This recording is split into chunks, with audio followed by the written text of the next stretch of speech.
¿Cómo están, señores? Bienvenidos una vez más a Experiencias con Gabo Chavarría, su podcast favorito, este podcast donde conocemos a personas interesantísimas en todos los rubros. En esta ocasión agradecemos al Café Time and Coffee, apasionados por la cultura del café, como también agradecemos a Andoriña, Hostal Arte y Cultura en Samaipata, un pequeño paraíso en el pueblo, por patrocinar este episodio del podcast. Muchas gracias. Hoy tenemos un episodio muy especial porque está conmigo el doctor José Luis Chavarría Ruiz, mi papá. Hola, papá, ¿cómo está? Hola, ¿cómo estás, Gabriel? Gabo, aquí contento de estar contigo en esta hora, compartirla juntos, esta hora y media, lo que nos vaya a dar el tiempo, y por supuesto estar contento de estar también con todas las personas que nos están escuchando. Gracias, papá. Yo decía, igual este es un episodio como un examen para mí. Ya, ¿cómo ve el estudio? ¿Qué tal? ¿Todo bien?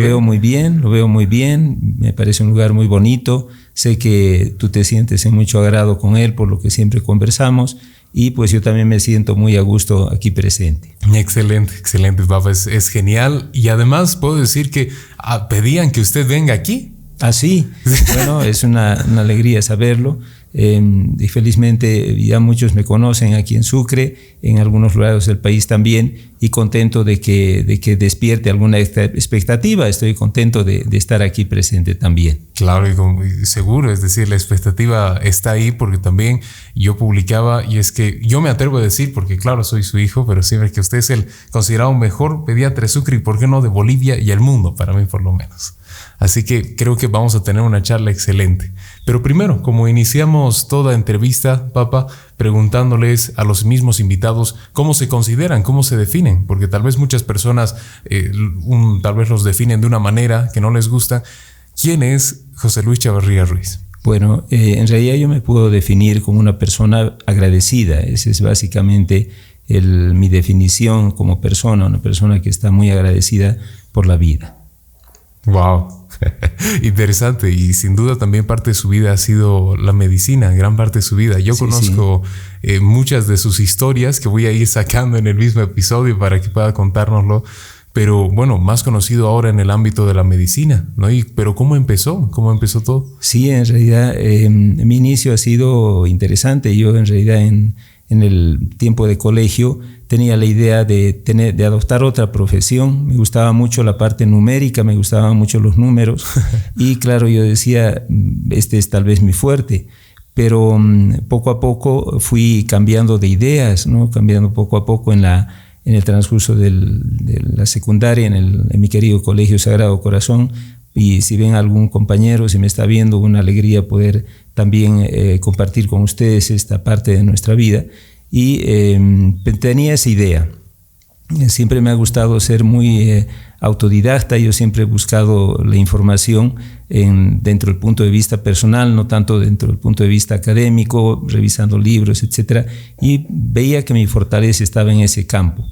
Pero a medida que pasaba el tiempo, pues me daba cuenta de que tal vez la medicina era algo que yo debería adoptar. De mi hermano, tengo un hermano mayor, Víctor Manuel.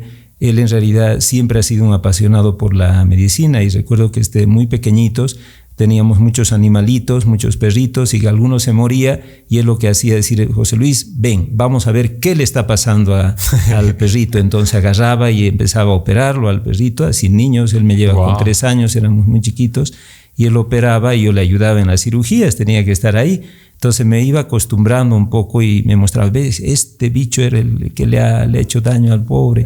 Y claro, íbamos viendo, y él, claro, se seguía interesando por la medicina, y un poco yo creo que ha arrastrado también ese deseo de inclinarme por esa rama médica. Claro, también porque está esa historia que usted nos contaba de no quería ser directamente médico, no es voy a estudiar medicina, sino que algo con relación a ingeniería de sistemas o algo así, ¿no? O sea, mi idea inicial era ser ingeniero electrónico, me gustaba mucho la electrónica y pensaba hacer esto, ¿no?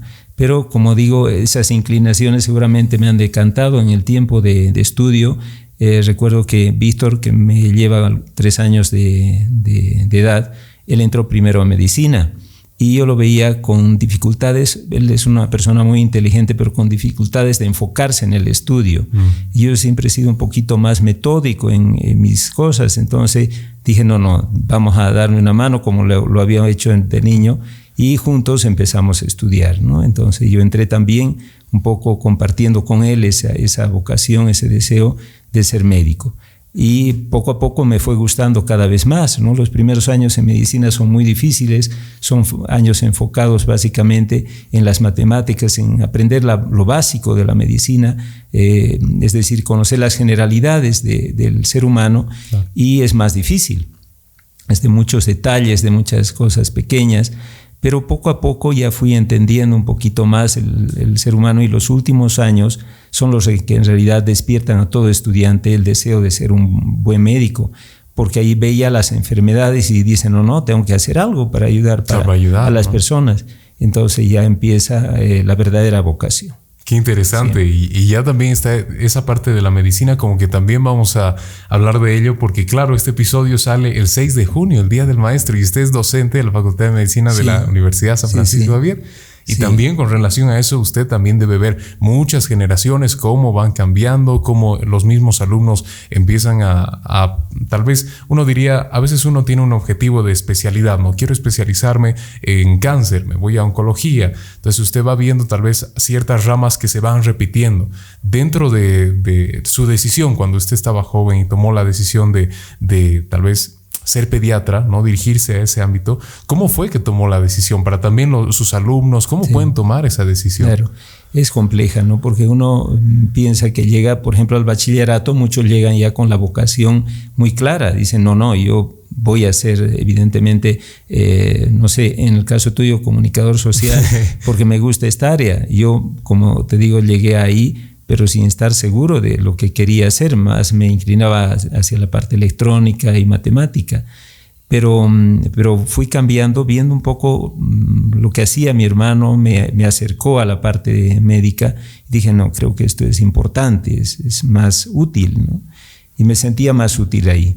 Ya dentro de la carrera, los primeros años era de una total incertidumbre, porque la educación en la de San Francisco Javier era muy escolástica, ¿no? Era una educación basada básicamente en el docente, que daba la asignatura y todos lo escuchaban, y se hacía lo que el docente tenía la formación de decir, vale decir, tenía una enorme experiencia, eran gente muy profesional, y que por supuesto tenía una vasta experiencia, y los alumnos escuchábamos y aprendíamos del docente.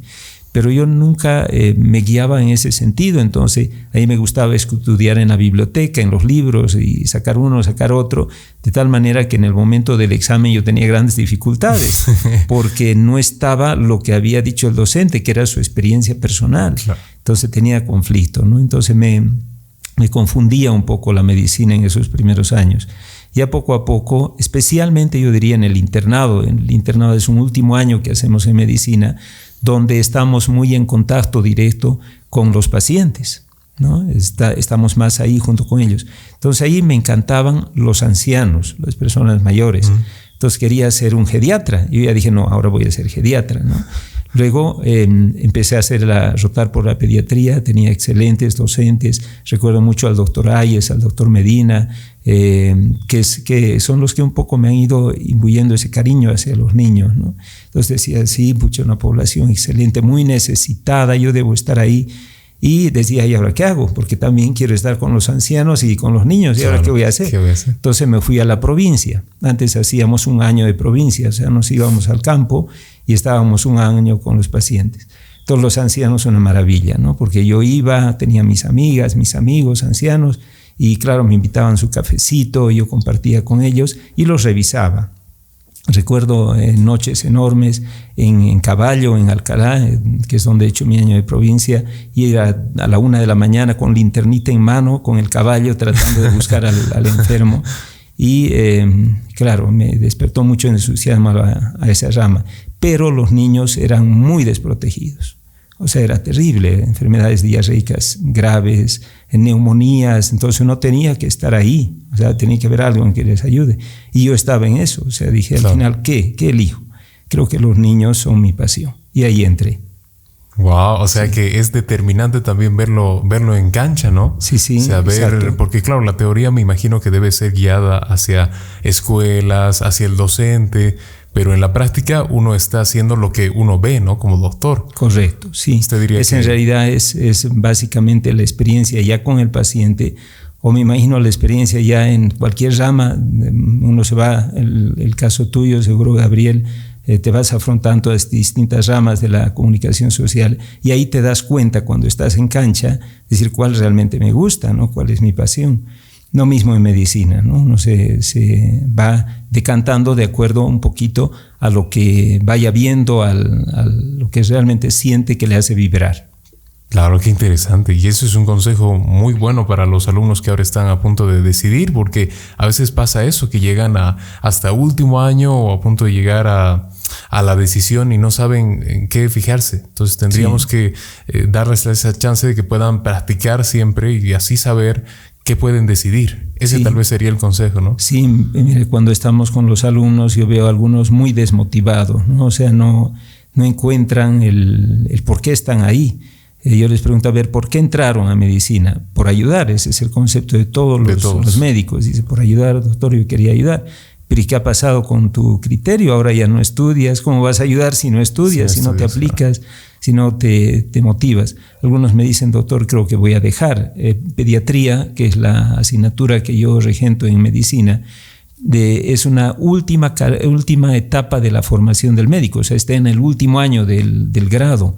Por lo tanto, es muy difícil dejar en ese momento, porque imagínate, son 5 años y perdidos, ¿no? Claro. Entonces yo les digo, imposible. Miren, ustedes en medicina es imposible que no estén motivados, porque ahí está el enfermo. O sea, uno de ver a una persona mal no se puede no motivar. O sea, la motivación es automática. Viendo un niño ya listo, uno se enternece y sufre y se motiva para seguir adelante. Claro, tengo que ayudarlo de alguna manera, no puedo dejarlo ahí. Porque Exacto. También, y les debe pasar a muchos que justamente están en esa decisión de no saber qué decidir, que no sienten esa vibración en ciertas áreas. Es así. Lo veo a diario en la práctica de hospital. Por ejemplo, esta semana estuve en el Hospital del Niño con mis alumnos y vimos un pequeñito que ha vivido prácticamente en el hospital. Ahora ya tiene como 3 añitos y el bebé está como de 1 añito. Y tiene múltiples malformaciones, fue abandonado por sus padres y solo tiene un pulmoncito. Entonces da mucha pena verlo, claro, pero además uno dice como estudiante, y los veía a mis alumnos, ¿qué podemos hacer, doctor, por él? ¿Qué hacemos? Entonces ya está la motivación natural, ¿no? Que surge en el médico y en el ser humano para ayudar a los demás. Claro, me imagino. Y esa motivación debería ser como también en todas las áreas de profesión, porque claro, uno se emociona por su área porque puede ayudar en algo, y también eso depende mucho del médico, pero no solamente del docente. Y yéndome a una pregunta, Papa, más enfocada en la educación, hoy el docente vemos que necesita, sin duda, después de haber pasado una pandemia, la tecnología que ha subido y ha tenido subidas y bajadas, pero necesita sobre todo, quién sabe, la vocación, la dedicación de decir, yo puedo enseñar incluso si no tengo la barrera presencial, ¿no? Si incluso no los tengo al frente mío, puedo enseñarles con las herramientas tecnológicas y todo ello. ¿Usted cree que, sobre todo en el ámbito de la educación, no tanto en la medicina por ahora, en el ámbito de la educación, la tecnología ha cambiado la manera de enseñar a los alumnos, sobre todo en la universidad? ¿De alguna manera hizo algún cambio? Sí, la tecnología ha ido motivando y ayudando mucho en la educación de las personas. Por ejemplo, en el tiempo de pandemia nos hemos visto muy afectados por decir, bueno, ¿y ahora cómo vamos a enseñar, no? Claro. Felizmente en mi asignatura en pediatría nosotros adoptamos desde el inicio prácticamente yo calculo el año 2005, 2006, una estrategia didáctica basada en no tanto una clase muy escolástica, ¿no? Sino un sentido renovador, lo que se llama una educación constructivista, donde sea el mismo estudiante en que desarrolle el conocimiento. Y eso evidentemente requiere una clase, requiere también que el docente lo motive, lo guíe, lo oriente, pero ya no es el docente la guía principal, sino es el estudiante que desarrolla el conocimiento. De tal manera que no tiene que estar en aula. Usted, José Luis, me dirás tú, papá, tú lo has vivido eso desde muy chico, desde el colegio. Sí. En realidad en el colegio nosotros teníamos un sistema educativo que se llamaba la enseñanza personalizada, donde todos teníamos una biblioteca en el sagrado. Entonces íbamos el docente, el doctor Avilés, el señor Avilés, por ejemplo, el profesor Avilés, mi profesor de matemáticas, a quien le tengo mucho cariño, nos decía: chicos, hoy estudiamos esto, vayan a la biblioteca.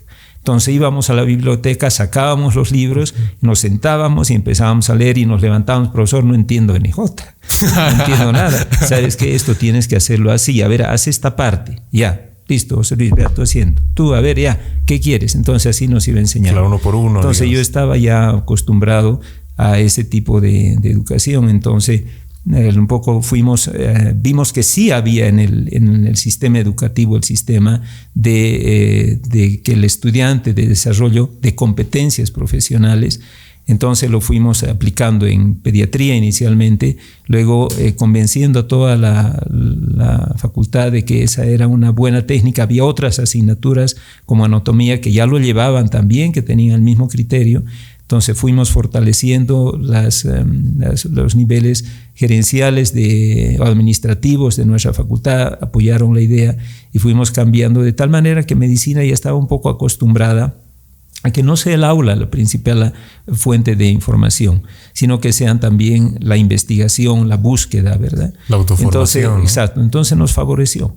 De tal manera que nosotros ya antes de la pandemia teníamos nuestra aula virtual donde desarrollábamos todos los trabajos. O sea, yo les subía, les decía: busquen este perfil bibliográfico, en clases les daba la clase, ahora ya no podía, entonces pues aplicamos alguna plataforma virtual para poder, como Meet por ejemplo, o Zoom, para poder darles las clases, y ellos ahí evidentemente me escuchaban dar el referente general y luego nos volvíamos a reunir con lo que habían investigado y así íbamos desarrollando.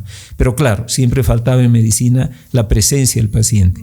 Nosotros mucho hemos hablado en el tiempo de pandemia de ejemplos de vida personal, de cómo lo hemos hecho, y casos clínicos para que ellos se acerquen a la realidad, pero ya estar enfrente de él es muy distinto. Seguro. Ahora en esta rotación, por ejemplo, que ha sido la primera después de la pandemia, vemos cómo ellos estaban formados por el internet, por las clases, por los ejemplos, por los sociodramas, pero ya ante el paciente el joven se ve sin poder reaccionar, se ve tieso. ¿Y ahora qué hago? Decir, bueno, aplique lo que ha aprendido, vamos, hable con la mamá, dígale. Entonces, señora, ¿cómo está? Un lenguaje más sencillo, por favor, acérquese, cariño, o con el niño. ¿Y las caricias dónde están? ¿Dónde está el consolar al pequeño? Entonces todo eso va desarrollando, pero es evidentemente en la práctica con el paciente. La tecnología ayuda mucho, pero desde luego la vivencia con el paciente es muy importante. Claro, por eso mismo dicen que las prácticas en medicina son casi todo, porque en realidad uno no puede, sin ver al paciente, sin verlo incluso físicamente, deben haber otros aspectos más allá de su fisiología, ¿no? Hablando de psicológicos, aspectos psicológicos, cómo se comporta el paciente, y todo eso es bueno llevarlo a cabo con el paciente enfrente, o sea, presencialmente, ¿no? Exacto, sí. Y uno diría, bueno, pero ahora los peligros, porque hemos estado frente a ellos, ¿no? Claro. Justo coincidentemente en clases estamos hablando sobre enfermedades transmisibles, ¿no? Infectocontagiosas en la parte teórica, y en la práctica vemos al paciente. Y avanzando les decía, bueno, hemos hablado de las parotiditis, las paperas conocidas por todos, y teníamos un paciente con una linfoadenomegalia, un aumento de volumen en el cuello, que fueron a tocarlos, y yo les decía, bueno, ahora los compañeros pues pueden diseminar en este lapso de tiempo la enfermedad, ellos seguro van a enfermar. Claro, todos aterrados: doctor, ¿qué nos está diciendo? Todos se alejaron inmediatamente de los estudiantes que fueron a hacer la práctica, asustados, pero les digo, no, tranquilos, nosotros estamos bien protegidos, ¿no? Que eso es importante. Fíjate, Gabriel, a todos los que nos escuchan, que en medicina se ha hecho la prueba de PCR a los alumnos, y llama la atención que es muy bajo a la incidencia de contagios. Han dado muy pocos positivos. En quinto año solamente se han dado 3 o 4 casos en los distintos cursos que hay, son 7 cursos. O sea, solo algunos tienen uno, entre ellos uno de mis alumnitos, pero realmente el grado de protección que han desarrollado los estudiantes es muy bueno, y notamos que sí se están protegiendo bastante bien. Nunca veo a un estudiante que esté con el barbijo por debajo de la nariz, imposible, están bien colocados. Ahí he visto con agrado que el presidente del curso tiene siempre cargado el gel limpiador, se encarga de fumigar un poco el material, lo he visto acomodar, hecho, sí, realmente han desarrollado mucha responsabilidad en ese aspecto. Pero evidentemente la práctica es esencial y yo estoy seguro que cuidándonos podemos salir adelante. Yo en la pandemia no he dejado nunca de atender la consulta, siempre he estado desde el comienzo y gracias a Dios hasta ahora no he tenido ningún episodio de coronavirus, o sea, no me he enfermado y espero que realmente siga así. Yo creo que el cuidado personal que uno tiene que tener es fundamental para lograr evitar las enfermedades. Sí, y se nota porque yo me acuerdo cuando usted salía del consultorio como si fuese pero astronauta, sí, ¿no? Con el traje de bioseguridad, además con la mascarilla, los barbijos, pero tiene su resultado como veíamos. Gracias a Dios no le dio el COVID y eso se nota y además debería haberse aplicado incluso cuando los alumnos están aprendiendo. Es bueno que ellos entiendan también que las medidas de bioseguridad son parte fundamental para evitar no solamente el COVID, sino cualquier tipo de virus, ¿no? Exacto. Y es además muy importante porque no solo no enfermamos, sino que no contagiamos a los demás también. Claro. Y además podemos ayudar atendiendo, pero en otras formas también, como por ejemplo la donación de sangre. En este periodo de tiempo ha habido mucha necesidad de sangre y si nos manteníamos sanos podíamos ir al centro de donación y decir, bueno, voy a no donar. De hecho, tanto contacto, la gente necesita sangre, plasma y por lo tanto hay que ir a donar, ¿no? Y es un elemento muy importante, o sea, no solo pensando, porque el médico siempre piensa también en los demás, y claro, pensando en uno mismo y en los demás, pero fundamentalmente también en la familia, porque el médico también tiene su familia y tiene que cuidarse, porque si no les va a contagiar a todos, imagínense, claro, ese desastre total. Pero bueno, en eso estamos. Gabriel, si me permites, aquí veo un rico jugo, Claro, sí. Y mientras toma el jugo, yo decía, es que es muy importante, o sea, son muy importantes las medidas de bioseguridad porque, claro, el tiempo avanza y acaba de aparecer, creo que algo, viruela del mono. Entonces, pero yo creo que es normal porque al final no es que solamente tengamos una pandemia en la historia y listo, estamos sanitos, sino que en el tiempo y en el lapsus de tiempo que nos depara en el futuro, ¿cuántas más enfermedades saldrán? Sí, mucho. Yo recuerdo en este tiempo que ya estamos nuevamente con bajada de casos, ahora noto que subiendo un poquito. Sí. Empezó a surgir enfermedades extrañas, ¿no? En Europa se empezó a avisar mucho de la hepatitis en los niños. Y claro, la información es tal a nivel global que los pacientes han empezado a llegar preocupados. Doctor, hemos oído de una hepatitis, ¿qué pasa? ¿Qué hacemos con la hepatitis? Y en realidad, claro, es importante la prevención, ¿no? Y en la parte preventiva están justamente los cuidados. Y ahí les decíamos, mire, es una enfermedad que sí, evidentemente se está dando en el mundo. Actualmente hay muchos casos de hepatitis. Y lo más extraño es que todavía, fíjense, pese a que aproximadamente estamos con un mes en Europa de los casos de hepatitis que van subiendo lentamente, no se tiene una etiología clara. Se ha hablado mucho de que podría ser un adenovirus, se pensó que era inicialmente el coronavirus, pero se fue descartando, o post-coronavirus también se fue descartando porque muchos no habían enfermado del coronavirus. Se pensó en la vacuna, que era una hepatitis post-vacunal. No, la mayoría no estaban vacunados porque eran niños chiquitos. Entonces, hasta ahora seguimos en ese afán de buscar la información y ver cuál es al final el resultado, pero evidentemente en cualquier tipo de estas enfermedades la prevención es fundamental. Y lo que siempre recalcamos con los alumnos, tenemos que mostrar nosotros mismos el ejemplo de prevención, que es una parte fundamental del médico, ¿no? El médico tiene que saber comportarse en todo momento y en todo lugar para que así dé confianza a sus pacientes y decir, sí, el doctor lo hace, yo también, se mantiene bien, yo también lo voy a hacer. Pero imagínense si el médico tiene una conducta muy errática, pues realmente pierde confianza en sus pacientes, que es lo fundamental. Claro, la confianza en los pacientes para que ellos también puedan aplicar lo mismo que aplica el doctor, ¿no? El médico, seguramente. Y dentro de seguramente la medicina también hay un tópico que hablábamos siempre con los invitados y es la actualización constante. ¿Usted cree que la actualización constante dentro de los campos de los conocimientos de la medicina es importante, no solamente para los alumnos, sino para los docentes? Sí, es fundamental, especialmente tal vez enfocada en el alumno. El docente y el médico es inevitable. ¿Por qué? Mira, porque no lo sabemos todo. O sea, muchas veces nos vienen pacientes y dicen, bueno, y ahora ya lo he visto, he hecho mi anamnesis, mis preguntas, lo he revisado, ¿y qué puede ser? O sea, tengo un abanico de situaciones, dicen, me parece que se decanta esta enfermedad, pero tengo que investigarla. Entonces, a ver, tengo que pedir algunas pruebas. Entonces pedimos laboratorio y en ese lapso de tiempo también vamos analizando, vamos estudiando, vamos actualizándonos. Ya esto se está enfocando hacia eso, qué actualidad, qué nuevas cosas van saliendo para ayudar al pequeño, ¿no? Entonces nos damos tiempo para estudiar, para leer. O sea, para el médico es algo natural, o sea, es una exigencia dentro del ejercicio profesional, porque si no, ¿cómo curaría? O sea, claro, nadie se curaría, estarían todos mal. Entonces es una exigencia, pero para el estudiante que no lo ve todavía, no tiene la responsabilidad de la vida de esa persona, para ayudar en la vida de esa persona, dice, bueno, ¿para qué voy a actualizar? No tiene sentido. Entonces hay que mostrarles la realidad, ¿no? O sea, mostrarles casos y qué van a hacer en esta circunstancia. Uy, doctor, no sé, por ejemplo, el otro día hablábamos en atención al niño crítico, un paciente que venía con gran dificultad respiratoria en ejemplo virtual, ¿no? Y viene con gran dificultad respiratoria, está con tos y le cuesta respirar. ¿Qué es lo que hace?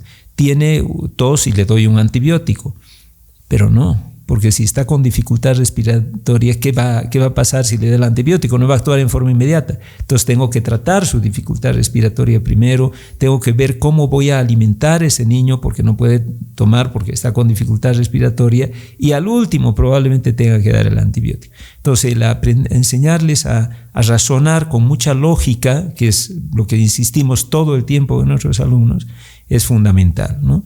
Y eso evidentemente uno lo saca de la experiencia, de los libros, de las actualizaciones y desde luego también de la vivencia personal con el paciente. Claro, y por eso decíamos también que por parte de los universitarios es importante la autoformación, porque tal vez conocen muchas cosas, muchas salidas dentro de sus docentes que han visto pacientes, pero ellos tal vez se van a trabajar al exterior o a algún otro lugar donde aparece algún caso que nunca habían visto y es importante que vayan y atiendan ese caso con su autoformación, ¿no? Con lo que han leído, con lo que han investigado.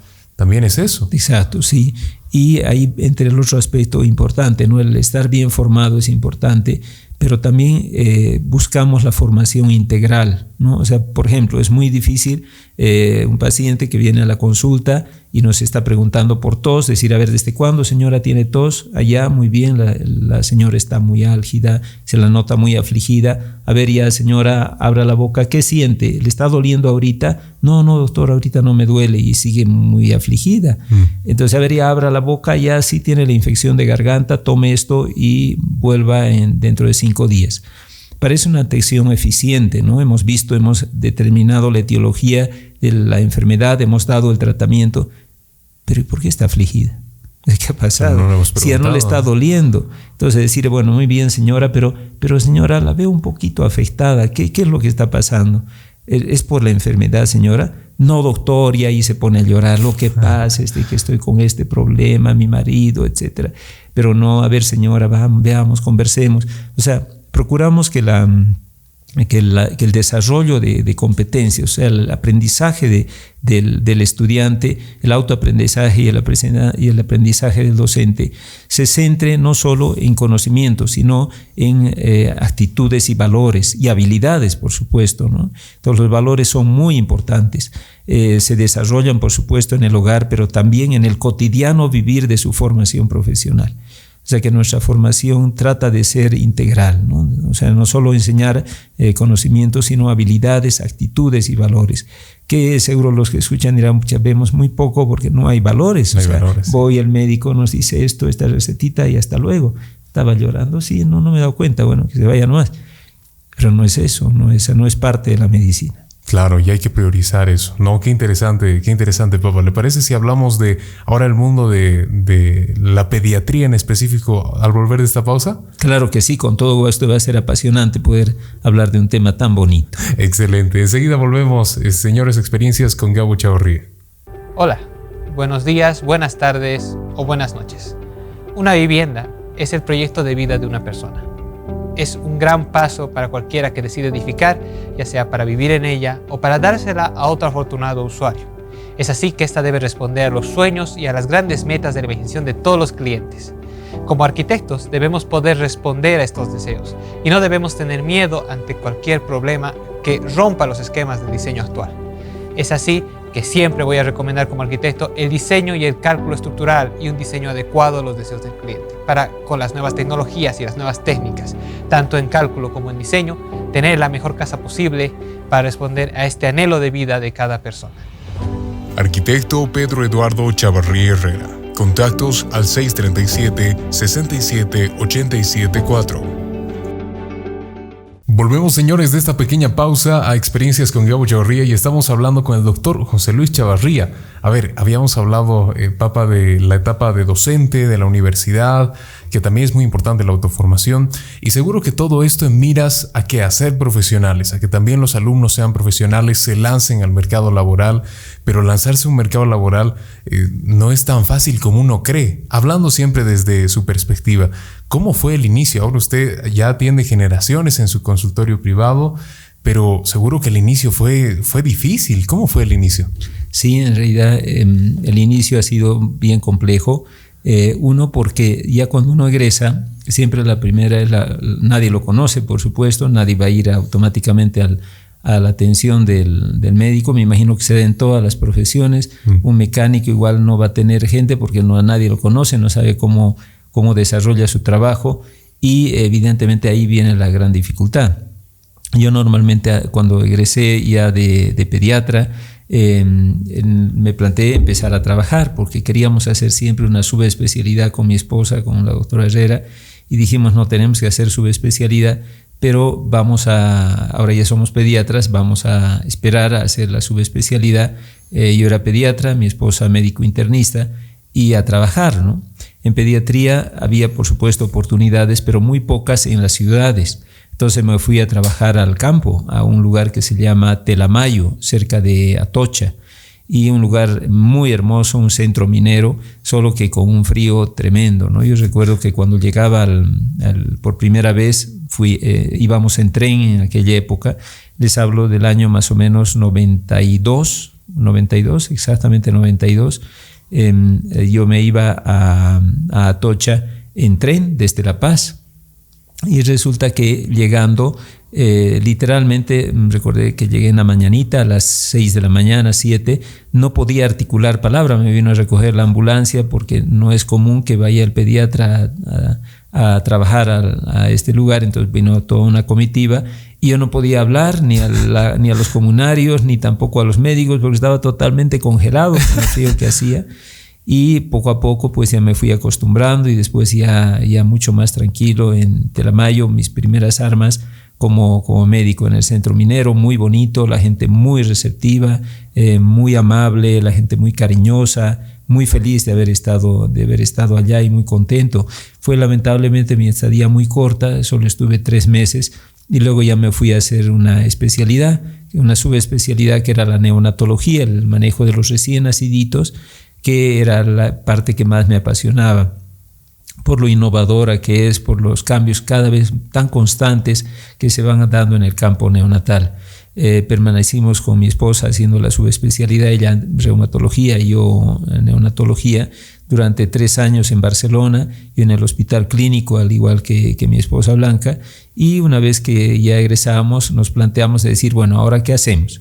Allá es muy requerido el médico en España para trabajar y más aún el pediatra porque no hay mucho pediatra. Entonces insistían en que nos podamos quedar allá, pero dijimos no, nos vamos a nuestro Sucre, aquí estaban nuestros papás y queríamos un poco compartir los últimos años de nuestros padres junto con ellos. Entonces decidimos venir rápidamente a Bolivia. Y ha llegado aquí, pues decir, ahora cómo trabajamos. Entonces decidimos abrir la consulta privada. Estoy hablando ya del año 96 y empezamos a atender el consultorio. Recuerdo aquellos largos días de no atender a nadie, sentadito, aprovechando de leer, de estudiar, de repasar cosas, de prepararme, y poco a poco van llegando los pacientes. En realidad, siempre recalcar que la mejor propaganda para la persona que trabaje en cualquier rubro, en arquitectura, en mecánica, en comunicación social, es que la comunicación de la paciente que ha atendido o del cliente que ha atendido, que va a comunicar a su familia si su atención ha sido eficiente y ha sido de buena calidad. Y si ha sido integral, volviendo siempre a la integralidad, o sea, no solo pensando en que técnicamente es perfecto, sino que también tiene que haber habilidades, actitudes, ¿no?, y valores. Entonces, poco a poco fuimos ya adquiriendo una mayor clientela, pero siempre es muy importante el trabajo profesional, ¿no? El trabajo en un centro hospitalario para el neonatólogo es fundamental porque es ahí donde van a estar los neonatos. Claro. Y por lo tanto entré a trabajar al hospital ginecobstétrico, un hospital que le tengo enorme cariño. Saludos a todos mis colegas, tanto enfermeras, auxiliares como también médicos que están allá. Y evidentemente llegando al hospital me encontré con que era un hospital todavía empezando, había médicos ya. Recuerdo con mucho cariño al doctor Jaime Chavarría, al doctor Loredo, al doctor Medina, que eran los tres médicos que estaban ahí. Yo era el cuarto en llegar. Y vimos que había una unidad ya neonatal que la había inaugurado, la había fundado el doctor Chavarría Jaime. Y vimos que estaba empezando y veíamos niños prematuritos que no tenían oportunidad de vida porque no teníamos ventiladores mecánicos, no teníamos nada. Y claro, decir, ¿cómo conseguimos aquello? ¿Cómo hacemos para salir adelante? Hacíamos turnos a llamado, pero resulta que cuando yo llegaba ya a atender al prematurito ya estaba muerto el niño. O sea, ya no me daba oportunidad. Entonces nos reunimos entre todos y con empeño dijimos, bueno, hagamos turnos. Y nos pusimos a hacer turnos en el hospital y empezamos a hacer turnos tanto presenciales, ¿no?, diurnos y nocturnos, pero ya también nos faltaba equipo. Ya no teníamos suficiente equipo. Felizmente tuvimos la ayuda de nuestros directores, inicialmente el doctor Robles, que era un excelente director, muy dedicado a la parte del hospital mismo, con mucho conocimiento en las habilidades administrativas y gerenciales del hospital, y luego el doctor Subirán, a quien le tengo mucho cariño. Él está con nosotros siempre y evidentemente él nos ayudó mucho, consiguiendo de donación inicialmente los ventiladores y luego ya pudiendo gestionar la compra de los mismos. Y empezamos ya a atender como una unidad verdadera de cuidados intensivos neonatales. Algunos colegas fueron llegando ya del exterior y fuimos armando un equipo un poquito más grande, y ahora el hospital donde yo lamentablemente ya no trabajo por aspectos de trabajo universitario en lugar de hospitalario, está muy grande, muy bien equipado, aunque sí con muchas necesidades todavía, y siempre tratamos un poquito de ver cómo poder ayudar al hospital. Pero ese ha sido en realidad mi inicio, ¿no? Tanto en el consultorio con el trabajo de procurar dar una buena atención y curar a los niños, y luego ya mi trabajo en el hospital, que nos han dado, por supuesto, muchas preocupaciones, tristezas, pero también muchas alegrías que nos han permitido amar mucho nuestra profesión. Qué bien, y claro, las alegrías en realidad son las que uno recuerda más, porque el inicio debe ser difícil en todas las áreas, como usted decía, y solamente por el hecho de que uno empieza a veces no creyendo tanto en uno mismo, ¿no? Uy, ¿vendrá alguien o no va a venir nadie? ¿Le ha debido pasar? Uy, ¿qué hago? Pero al final, ¿se acuerda con el primer paciente que tuvo? Sí, recuerdo. Yo comentaste cuando me hacías la primera pregunta, ¿cómo te defines? Yo te comentaba, Gabriel, que me defino como una persona agradecida, y agradecida por todas estas oportunidades, ¿no? La primera oportunidad de los retos, ¿no? Los retos que he tenido en mi vida para crecer un poquito más. El reto, por ejemplo, de empezar a trabajar en un hospital muy vacío, donde no había una tecnología que yo la había aprendido en España, un país con una gran tecnología. pero el reto de poder crecer, ¿no? Entonces eso me ha enseñado, me hacía sufrir, por supuesto, no tenía cómo atender al niño, no tenía el equipamiento, no tenía un buen laringoscopio, a veces lo encontraba cerrado, seguro los colegas que me escuchan me recordarán aquella época, estaba cerrado en la vitrina con llave, yo decía, pero ¿cómo la vitrina con llave? Sáqueme esta. Entonces había que abrir y luego ya empezar a mejorar. Esos retos nos han hecho crecer. O el encontrar un paciente que se nos moría y que se nos murió, y decir, ¿ahora qué hago? No, tengo que mejorar en esto, etcétera, ¿no? Entonces esos retos nos han hecho crecer mucho. Y las satisfacciones, ver un niño que prematurito estaba como para morirse y luego estaba muy vivo, muy bien, muy feliz, y lo vemos todavía ya como un joven. O sea, eso es lo que nos ha permitido crecer. Y evidentemente no solo dentro del punto de vista del hospital, sino también en el consultorio. Cuántos retos de ver niños muy delicados y ahora ya muy bien jóvenes, algunos adultos. Tú mencionabas que ya atiendo segunda generación, sí, hasta tercera ya, de pacientes. He empezado a trabajar en Sucre el año 96 y ya, como ves, ya son pues muchos años. Estamos más de 25 años 25, y sí. Aquellos pacientes que los he visto de 10 años, ahora ya tienen 35 años. Wow. Ya sus hijos están grandes y han tenido hijos muy chiquititos y ahora ya esos hijos también tienen sus hijos. Yo recuerdo, me preguntabas de mi primer paciente en el hospital, una niña que la atendió con una matrona, la atendí con una matrona. En ese entonces teníamos matronas y la doctora me llama, me dice, la matrona es una enfermera capacitada en la atención del parto, una experta en parto, y me llama, me dice, doctor, estoy teniendo dificultad, yo estaba de turno ya en el hospital, tengo dificultad con la atención de esta gestante, no avanza. Entro a la sala y era una niña, la mamá tenía 13 años o 12 años. Y al entrar a la sala me encontré con un señor, un muchacho que estaba en la puerta que tenía 13 años. Ella tenía 12 y él tenía 13 añitos. Y los dos estaban solitos. Wow. Y bueno, entro y era un embarazo pretérmino. En aquella época donde no teníamos mucha tecnología y estábamos empezando a conseguir un ventilador, nos había traído el doctor Subirana de donación y queríamos un poquito hacerlo funcionar y justo nos llega este prematurito, nuestro primer prematuro, y lo atendimos. Nació con un pesito, con mucha dificultad porque la madre era muy joven, terminó siendo cesárea, el bebé con una niña muy decaída, muy deprimida, y evidentemente fuimos atendiéndola. La tuvimos en neonato como 2-3 meses y salió adelante. Luego la vi en la consulta, la he visto crecer, la he visto madurar, y ya la he visto también con su bebé. Wow. Y los papás, que eso ha sido lo más admirable, que le tenían 12 y 13 años, siguen juntos, siguen luchando. Wow, tal vez nos están escuchando y dirán, el doctor está hablando de nosotros. ¡Qué interesante! Y ahora los veo ya progresar. El papá es médico, la mamá me parece que es secretaria y tienen una empresa juntos.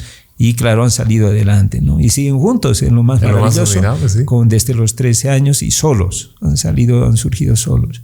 Por lo tanto, muchas alegrías, como ven, y muchas satisfacciones, muchas anécdotas también. Claro, y esas en realidad son las que, y seguro aquellos que nos escuchan, entre sus alumnos, amigos, colegas, a veces uno aprende mucho más de las anécdotas que hasta de un caso en específico, porque uno se pone en el lugar. Yo me ponía en el lugar.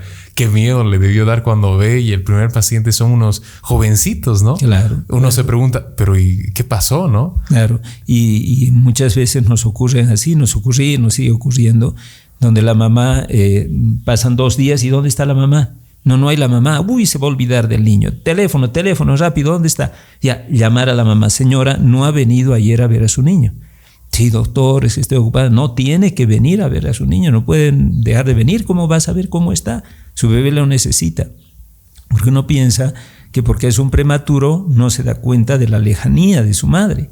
Entonces, hacerle entrar, tocar al niño, venga, toque, agarre, grábeme su almuerzo. Así les decíamos a la mamá, grábeme su almuerzo y me trae aquí la grabadorita para hacer escuchar la cuna, para que se vaya adaptando a los sonidos del hogar. Entonces, todo eso son anécdotas muy interesantes que nos han permitido crecer. Qué interesante, y de todo. Y como decíamos, permitido crecer integralmente. Porque uno muchas veces no agarra valores de la teoría, sino la agarra ahí, en esas experiencias. Sí. Y con el paso del tiempo, con el paso además de todos los casos que ha debido ver.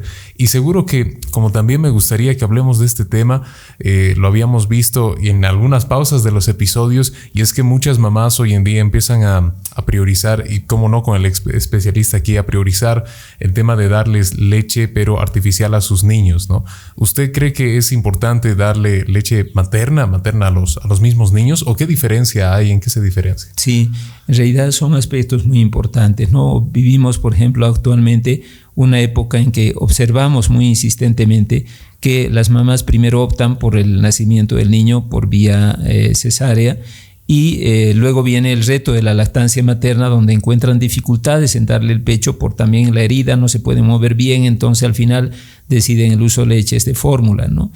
Ambos muy ligados, por supuesto. Desde luego, puntualizar la necesidad siempre de procurar que sea un parto vaginal, ¿no? Un parto natural. Esto permite que evidentemente el niño esté más protegido. Uno diría, pero más bien estará más protegido por una cesárea. Y está muy bien estudiado que el niño que nace por cesárea tiene un mayor riesgo de vida postnatal afectada que un niño que nace por vía vaginal. Es como si el ser humano hubiese nacido adaptado para un nacimiento natural por vía vaginal, y permite una mejor capacitación para poder nacer. Toda persona que se va a someter a un estrés siempre hace una serie de secreciones internas en el cuerpo que le permiten adaptarse a la situación de estrés. O sea, por ejemplo, yo al venir a nuestra reunión he pasado un episodio de estrés, porque obviamente es un reto, más aún con mi hijo, estar conversando y donde muchos nos están escuchando. Siempre conversamos, ¿verdad, Gabriel? Pero sí, conversamos solitos. Entonces, claro, con alguien es emocionante. Y ese emocionante es en realidad una serie de mediadores químicos que nos permiten reaccionar. Y el niño también los libera en el trabajo de parto, de tal manera que está como listo, adaptado para su nacimiento. Y si no ha habido esto, el pobre está tranquilo, relajado, y de repente lo sacan. Se hace muchas enfermedades, tal vez la más trascendente, por mencionar un pulmón húmedo, o sea, no reabsorbe el líquido pulmonar y por lo tanto genera dificultad respiratoria. O sea, hay que pensar que, claro, muchas mamás dicen, bueno, pero el llanto, yo veo cómo es el dolor, me va a preocupar, pero tenemos que pensar también en nuestros pequeñines, ¿no? Que necesitan una vía natural para nacer. Y una vez que nace, se ha instalado mucho en el hospital, ya es a nivel nacional e internacional, que la lactancia empieza en la misma sala de parto. O sea, imagínate que nace el niño y una vez que ha nacido, la mamá está desnuda, por supuesto, y el niño también desnudo, acaba de nacer, y lo ponemos encima de la barriguita de la mamá, y luego poquito a poco le vamos trasladando, ayudando, porque el niño mismo se arrastra, le vamos ayudando a que ascienda hasta el seno materno. Y una vez que ha llegado al seno de la mamá, inmediatamente empieza a succionar, aún con el cordón umbilical sin haberlo cortado. O sea, imagínate cómo es de emocionante la lactancia. Entonces, ese episodio para el niño es enormemente tranquilizador, porque imagínate, él vuelve a estar en contacto con su madre, que estaba todo el tiempo en contacto, y además empieza a percibir en ese proceso de arrastre desde el seno el latido cardíaco que le estaba permanentemente escuchando en la vida intrauterina, y ahora ya puede alimentarse de su madre. Y claro, es un vínculo impresionante, muy lindo, que lo vivimos a diario, ¿no? Emocionante, por supuesto, y que le ayuda a establecer a la madre esa lactancia materna constante y exclusiva. Difícil por cesárea, porque todo está cubierto aquí arriba. Entonces nace el niño, le mostramos a la mamá un poquito y luego nos los llevamos y luego recién tiene que empezar a lactar. O sea, ahí ya se corta ese vínculo tan importante. Y desde luego la lactancia no solo por el bienestar emocional, porque obviamente es muy distinto que yo agarre un biberón que agarre un seno, una teta, donde voy a lactar directamente. Entonces el aspecto emocional es muy importante, y también evidentemente el aspecto nutricional, ¿no? La leche de fórmula, que son excelentes leches muy bien preparadas, son de vaca, no son humanas. Y no estamos adaptados como seres humanos a una fórmula de vaca, estamos adaptados a nuestra misma especie, ¿no es cierto? Y en ese sentido tiene sentido nutricional, pero también inmunitario. porque un niño que recibe leche de fórmula sin leche materna o lactancia mixta, fórmula y leche materna, tiene una incidencia 10 veces más alta de enfermedades infecciosas que el niño que recibe solamente leche materna. La duración de la lactancia es muy importante. Ahora yo veo muy frecuentemente las mamás que me dicen, doctor, y he llegado al año. Qué bien, le digo, qué bien, ya estoy dejando la lactancia. No, señor, ¿cómo va a dejar la lactancia? Hasta los 2 años es la lactancia materna. 2 años, señora. Y después de los 2 años, recién puede plantearse la posibilidad de dejar la leche materna, porque es esencial en ese periodo de vida donde el niño está inmunitariamente deprimido y necesita el apoyo inmunitario, emocional, afectivo de la madre. Y muchas veces, dentro del punto de vista emocional, el que la madre deje de dar al año de vida el pecho se siente como un rechazo. O sea, siente el niño que le está rechazando su madre y puede afectarle dentro del punto de vista hasta psicológico. Por lo tanto, queda claro que la lactancia es un elemento esencial para la buena calidad de vida de nuestra población.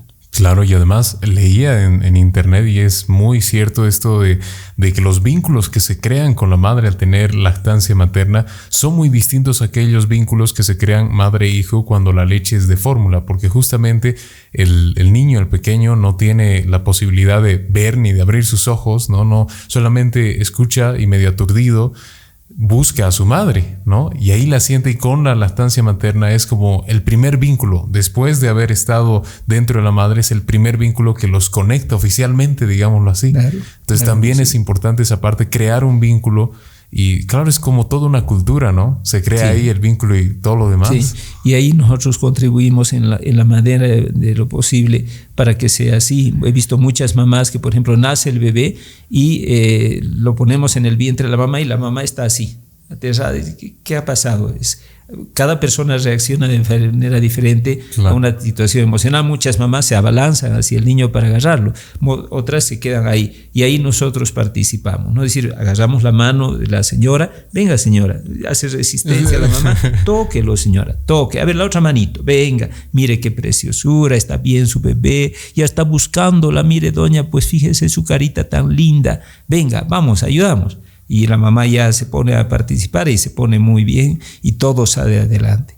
Pero si el médico no se emociona con esto, obviamente no puede hacerlo también. Claro, si es muy técnico, como, bueno, listo, gracias, hasta luego, siguiente, digamos. Exacto. No se podría, claro, la madre misma no notaría que es un momento especial, ¿no? Así es. Tiene que notarlo y ahí contribuye el médico. Sí.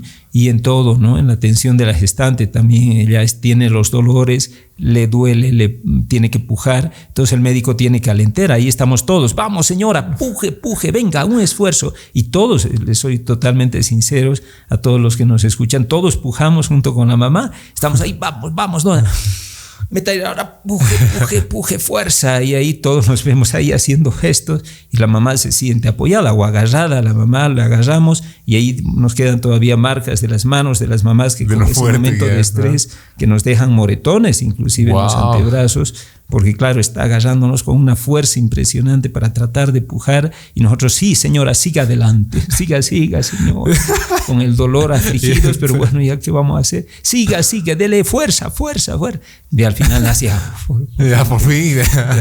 Entonces ya, así es muy emocionante, es un área muy bonita la neonatología. Qué interesante, y además lo más interesante es que, claro, como usted decía, uno los ve crecer, ¿no? O sea, ve crecer, ahora es diferente, y le ha debido pasar que a usted tal vez recibió a varios niños y de la nada los ve grandotes, ¿no? Sí, ya jóvenes. Yo recuerdo tal vez uno de mis primeros pacientes en la provincia, cuando yo estaba recién estudiante haciendo mi año de provincia. Resulta que unos maestros que seguro me están escuchando, ya deben ser mayores, tendrían un poco más de mi edad inclusive. Yo estoy actualmente cerca de los 60 años ya, y mis pacientes ahora deben estar en unos 70 porque eran maestros cuando yo fui a hacer mi provincia en Alcalá. Y me llaman, me dicen, doctor, estoy en trabajo de parto. Yo la controlaba a la señora y reviso a la mamá, y el niño no iba a poder nacer. Se encontraba en posición transversa, o sea, estaba mal posicionado para el nacimiento y debía llevarlo a Padilla, que era nuestro centro de referencia. Entonces recuerdo haberlo llevado a Padilla en el coche y el movimiento del vehículo, porque antes era un camino de tierra, hizo que se reacomodara el bebé y nació en pleno camino. En el camión. Entonces lo atendí ese momento al bebé, yo aquí al lado, atender al niño. Iba a mi lado del camión la señora, no teníamos ambulancia en Alcalá en ese entonces. Al terminar el año de provincia ya gestionamos con Cordech una ambulancia y nos entregaron una, pero en ese momento no teníamos ninguna. Nada, claro. Entonces nació ahí, me acuerdo, ahí mismo enterramos la placenta, porque en el área rural se acostumbra a enterrar la placenta donde nace el bebé y a seguir camino a Padilla. El niño se quedó en Padilla, lamentablemente era prematuro, nació con un problema de asfixia perinatal y me acuerdo que me llamaron a la semana, me dice: José Luis, quiero que vengas a llevártelo al niño, por fin ya está de alta. Entonces me fui a recogerlo al bebé y él me dice: no, José Luis, está mal, me dice, no va a salir adelante, quiero que se vaya con la familia a su casa para que pueda fallecer en hogar, con la familia. Allá le digo, ¿no? Lo ve al niño y el niño respiraba, se esforzaba en respirar. Yo le digo: mire señora, en mi criterio, le digo, yo respeto mucho el criterio del colega, pero en mi criterio puede salir adelante, es un niño. Pero aquí no, porque necesita más aparataje, necesita más cosas, más oxígeno, una intubación endotraqueal, ponerle un ventilador mecánico. No podemos tenerlo aquí. Entonces lo llevemos a Sucre.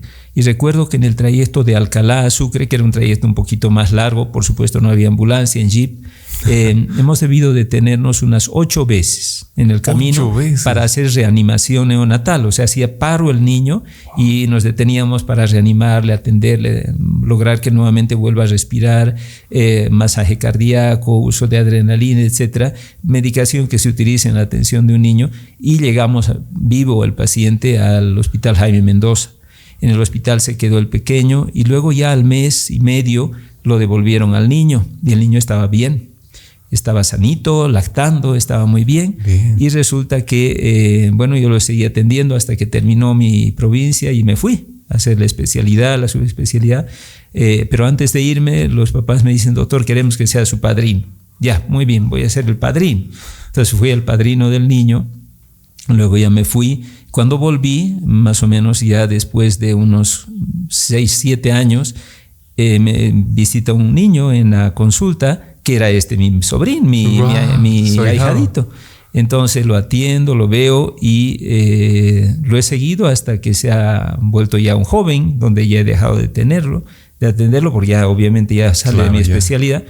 Y alguna vez todavía lo veo en la calle al joven ya ahora mayor, ya con familia. Por lo tanto, son anécdotas que la guardamos en el corazón toda la vida. Wow, seguro, ¿no? Y llegan a cualquiera. Yo me transformaba ahí pensando el jeep. Qué impresionante, porque también lo que más, yo creo que además de ser un trabajo, una profesión muy dedicada, uno toma muchísimo tiempo, mucho de su tiempo. También está en cuál es el resultado, ¿no? El resultado es darle la posibilidad de vida a muchas personas que al final pueden crear una vida que si uno no hubiese estado ahí, no habría.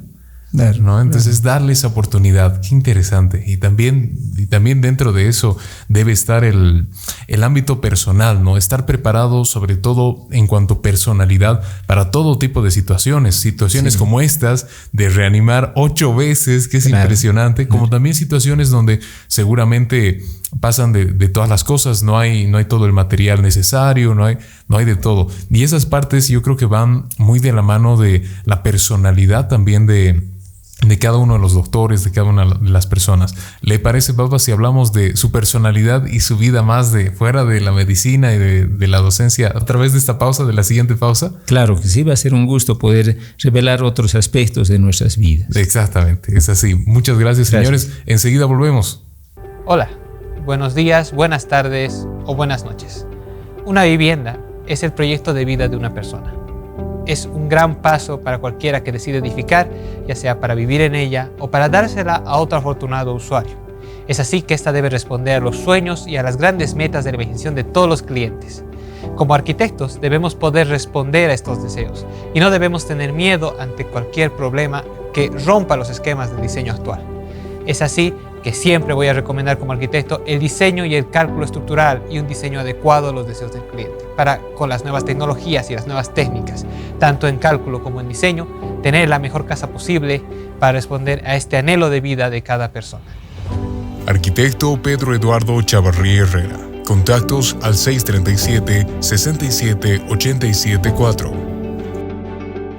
Continuamos, señores, experiencias con Gabo Chavarría. Y bueno, habíamos hablado de muchos temas, Bapa, de muchos temas interesantes, porque también nos hace atrapar en las anécdotas de la medicina todo lo que nos cuenta. Pero como decíamos atrás en la anterior pausa, como habíamos dejado, es que el médico necesita mucha fuerza personal, pero también necesita otras actividades, ¿no? Fuera de la medicina. Es algo natural, es algo bueno. ¿Usted tiene otras actividades? ¿Ve películas, música, algo así? Sí, en realidad sí, yo tengo actividades que hago fuera de mi trabajo habitual. Un elemento importante es tratar de estar en casa con la familia, que es muy importante. Los niños nos necesitan de niños, a los papás, pero también de jóvenes, ¿no? Sí. Y de adultos también. Igual le necesitaba a mi papá, a mi mamá, siendo ya un adulto, por lo tanto es bien importante estar ahí, ¿no? Entonces es uno de los aspectos fundamentales que más trato que me dedique el tiempo que estoy fuera. Tengo algunas aficiones, sí, por ejemplo me gusta mucho el ajedrez, pero lamentablemente no lo puedo practicar mucho porque no hay tiempo. Tengo mi programa en mi computadora, juego alguna vez con mis contrincantes virtuales, pero realmente es algo que lo tengo muy alejado. El ajedrez en ese aspecto que decíamos, ¿no? La vida personal y la vida profesional, si están ligadas, me ayuda mucho, porque el ajedrez permite desarrollar mucha lógica y permite desarrollar una visión de lo que va a ocurrir después, que es lo mismo que ocurre con el paciente. Tengo que pensar que una movida tiene que tener una finalidad lógica y que evidentemente el que está jugando conmigo en el otro lado también va a pensar una respuesta y yo cómo voy a reaccionar a esa respuesta. Entonces tengo que visualizar muchas jugadas posteriores y eso también lo hace uno en el área de mi profesión. O sea, vale decir, yo tengo que saber que si voy a dar esta medicación puede haber muchas aristas, ¿no? Que tal vez la dosificación es buena, pero es cada 8 horas y el niño no se va a despertar, entonces no puedo darle esto, tengo que darle algo para 12 horas que sea más fácil de tomar. Tengo que pensar en el sabor, cómo va a tolerar el sabor de este medicamento, no le va a gustar para nada, entonces tengo que ver otra forma de poder dar y qué grado de cumplimiento van a tener los papás. Si esto va a durar 10 días va a ser un poquito difícil, y si realmente pueden hacerlo o no pueden hacerlo, es decir, todo eso se va visualizando en el futuro. Uno va pensando muy hacia el futuro en el niño, porque claro, tiene que imaginarse el siguiente paso, y eso enseña mucho el ajedrez. También, desde luego, me gusta mucho la parte del campo. Yo voy al campo, procuro ir al campo todos los domingos. Me voy con mis hijos, con Gabriel, con Pedrito, Blanca, y nos vamos a hacer trabajo de campo con una actividad totalmente diferente. Nos dedicamos, por ejemplo, a cortar madera, a sacar los arbolitos que no tienen que estar, la hierba, tratar de limpiarla. Nos llenamos de picaduras, de pinchazos, etcétera, porque en el lugar donde yo voy hay mucho algarrobo con un montón de agujas de espinas muy, muy profundas.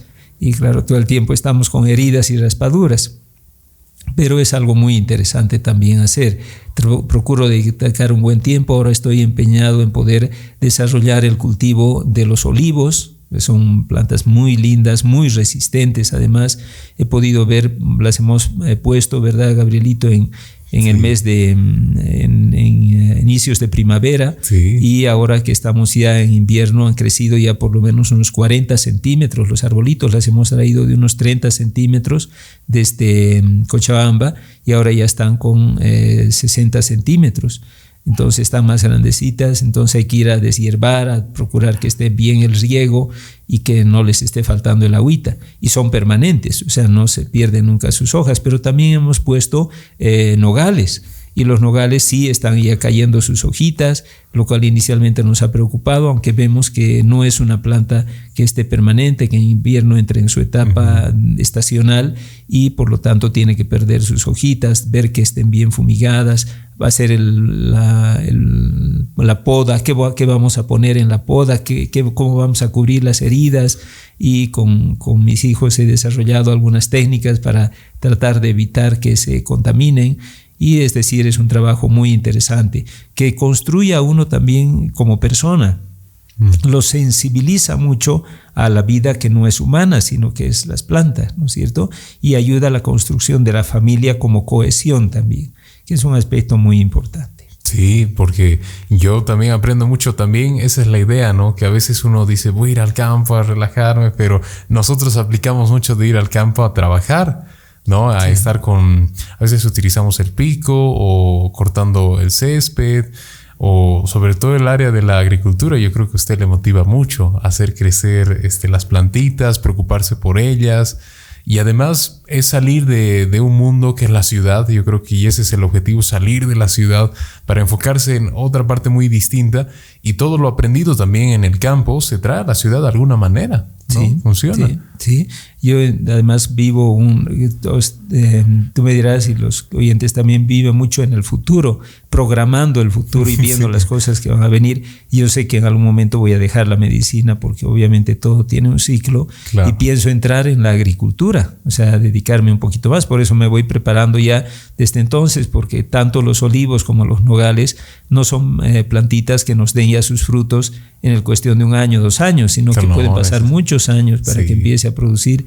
Y por lo tanto estamos en la etapa de prueba con unas cuantas para luego sembrar más y ver cómo no solo sacar, digamos, los olivos para servirnos en algún momento, claro, sino también para poder luego darle un valor agregado, ¿vale? Es decir, convertir, por ejemplo, los olivos en aceite y poder consumir nuestro propio aceite, o ver la posibilidad de darles a los amigos también, y por qué no tal vez producirlo a nivel industrial. Claro. Esos elementos son para nosotros, creo, importantes. Y también, por supuesto, otro aspecto que tiene relevancia con los nogales, ¿no? Por el valor nutritivo que tiene la nuez, es algo muy importante de poder desarrollar. Evidentemente no le podemos dar un valor agregado muy significativo porque la vamos a vender como nuez misma, pero ayuda mucho, ¿no? A la nutrición de las personas, especialmente de los niños. O sea, vamos pensando un poquito en eso, y eso es lo que nos motiva también, pensar en el futuro de lo que va a ocurrir con estas nuestras plantitas. Claro, y está muy bien, está excelente. Y si sacamos esa empresa familiar enfocada en el aceite de olivo, ya de por sí cómprenos, ya, porque sí, también yo creo que está enfocado en ayudar a la población siempre, ¿no? Porque al final son dos plantas, 2 especies de un alto, sobre todo un alto valor, ¿no? Nutricional, sí. El aceite de oliva, como también la nuez. O sea que está bárbaro. Y a ver, siempre cruzar los dedos para que las plantas sigan creciendo, sí, y den sus frutos. Sí, no estamos empeñados en aquello. El problema es que justo, si bien la preparación es lógica, también el problema es de que seguimos en etapa de trabajo, entonces nos queda muy poquito tiempo. Yo trabajo también los domingos, hace poquito comentábamos que venía del consultorio, sí. O sea, de atender a los pacientitos. Entonces trabajo también los domingos en las emergencias que siempre hay, y por supuesto darnos tiempito para ir al campo es muy importante. Sí, es súper importante porque, como decíamos, cohesiona a la familia. Incluso cualquiera que va al campo y tiene su objetivo, se logra siempre cohesión a la familia. Y tal vez la música, las películas. Sí, la música me ha gustado mucho. A veces cuando nos ponemos a escuchar música, yo le digo a mi esposa, este es de nuestra época, y ella me dice, no es de nuestra época, es de tu época. ¿Por qué la diferencia? Con Blanca tenemos una misma edad, pero lo que pasa es de que yo he aprendido a escuchar la música de mis hermanos, porque yo soy el menor de mi familia. Entonces mis hermanos escuchaban una música y yo seguía la música que ellos escuchaban, y hay un desfase de unos 5 a 10 años de diferencia en lo que yo escucho. Me gusta mucho la música, me gusta la música romántica, la música con mensaje, es la música que me agrada escuchar y la disfruto mucho, ¿no? Siempre que pongo a la radio, Blanca, por ejemplo, le gusta más la música alegre, la música más movida. A mí me gusta más lenta, más tranquilo, todo, con un mensaje, con que cuente una historia la canción. Entonces voy escuchando esto. Me gusta mucho José Luis Perales, lo escucho muy constantemente. Sí. Y por lo tanto Mocedades también, o sea, ya con estos nombres seguro ya las personas se han dado cuenta qué clase de música me gusta, y sí, la disfruto bastante. Cada vez que tengo un tiempito, salgo del consultorio, entro al coche y ¡pum!, pongo mi radio a escuchar, llego a casa y claro, la apago nuevamente porque ahí tengo que estar compartiendo y tengo que estar con la familia, y la música la dejo un poquito. Las películas me gustan mucho, ¿no? Me gusta mucho ver películas, más o menos un sentido igual, ¿no? Que tengan un mensaje. Me gustan los finales felices de las películas. No disfruto mucho las películas de terror, no me agrada mucho. De niño las veía mucho, recordarán, les estoy hablando de mi época, les decía ahora ya 60 años, y en esa época teníamos básicamente en películas de terror de niños a Drácula, y creo que me han dado mucho temor, por lo tanto no me gusta mucho ver películas de terror. Me gustan más historias, eso es lo que más me agrada, ¿no? Y que salga todo bien, que sea bonito. Entonces esas películas sí veo bastante también. Todo el tiempito que pueda tener trato de ver las películas. ¿Y alguna vez tuvo algún indicio con algún instrumento o algún deporte? Sí, de instrumentos sí, con la guitarra. Recuerdo que en mi época de enamorado con Blanca, ella le gusta mucho la música, le gusta mucho los instrumentos musicales. Ella toca varios. Y claro, yo no tocaba ninguno, entonces dije voy a estudiar música y me puse a estudiar guitarra con mi profesor. Llegado algún tiempo de estar ejercitando, aprendiendo, mi profesor me dio un mensaje que me hizo ver las cosas de manera muy diferente. Me dijo: José Luis, tú eres estudiante de medicina, ¿verdad? Sí. Te aconsejo que te dediques a la medicina, pero que la música no es lo tuyo. No pude seguir adelante en la música porque realmente no podía avanzar, ¿no? Entonces ahí dejé mi afición por la guitarra y no toco ningún instrumento. Intenté la guitarra, pero no me dio resultado, o sea que no toco un instrumento. Mis hijos, gracias a Dios, los dos son músicos, les ha gustado mucho la música, el piano, mi hijo mayor, el hijo menor la batería, el bajo, la guitarra, es decir, muchos, el canto también. Entonces sí han sacado a su mamá toda esa parte artística, ¿no? Y disfruto escuchándolos, por supuesto, y desde luego yo lamentablemente en ellos he visto reflejado lo que no he podido desarrollar. Usted toca solo el fonendoscopio. Sí, el fonendoscopio, el tensiómetro y ya está. Y ya está. Sí, pero no, contento. La música es muy bonita, escucharla, si bien no la puedo desarrollar, pero escucharla para mí es muy importante. Qué genial. Y además que la música, a veces yo creo que se queda grabada le ha debido pasar que escucha alguna canción de mucho tiempo, pero la letra sigue ahí grabada, ¿no? Sí, lo verificamos cuando volvemos del campo, ¿verdad, Gabriel? Sí. Ponemos la música y Gabriel es el que selecciona las canciones y pone alguna canción de las que me gusta, ya sabe cuál es mi gusto musical, y yo me pongo a cantar mientras conducimos, y realmente me acuerdo perfectamente las letras, ¿no? De las canciones. Y las recuerdo, por supuesto, muchísimo y las disfruto bastante, ¿no? Sí. Excelente, ¿no? Es excelente.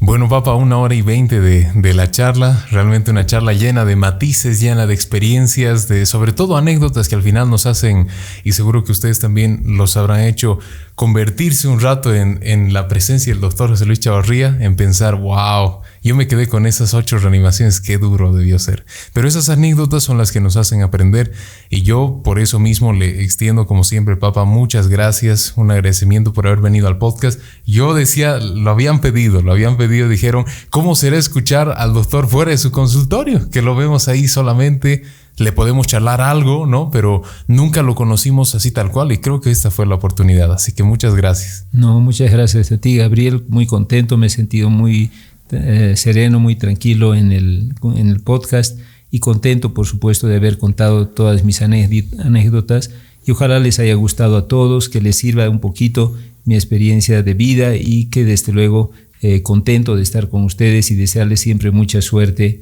hoy y siempre. Muchas gracias. El doctor José Luis Chavarría, señores, otra vez muchas gracias por haber seguido el podcast. Extiendo sobre todo unos nuevos agradecimientos a los patrocinadores de este episodio, al Café Time and Coffee, apasionados por la cultura del café, y Andoriña, Hostal Arte y Cultura en Samaipata, un pequeño paraíso en el pueblo, por haber patrocinado este podcast. Muchas gracias otra vez, sobre todo ustedes que se quedaron hasta el final de este episodio y ven sobre todo con su podcast favorito y acompañan con su podcast cada una de sus actividades. Nos veremos como siempre la siguiente semana y se cuidan. Espero que estén muy bien. Un saludo. Chao, chao.